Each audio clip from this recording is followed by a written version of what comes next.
कल्याण मुरबाड रस्त्यावर खड्ड्यांचे साम्राज्यच तयार झाले आहे.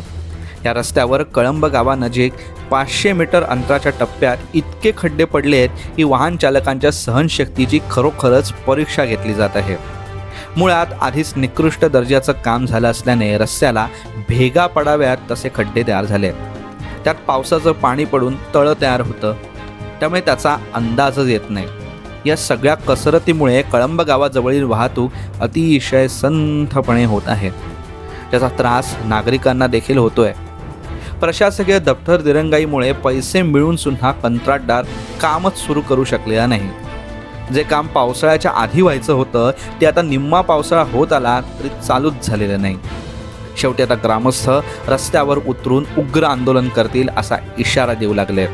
तेव्हा आता तरी प्रशासनाला जाग येणार का, हाच खरा प्रश्न आहे.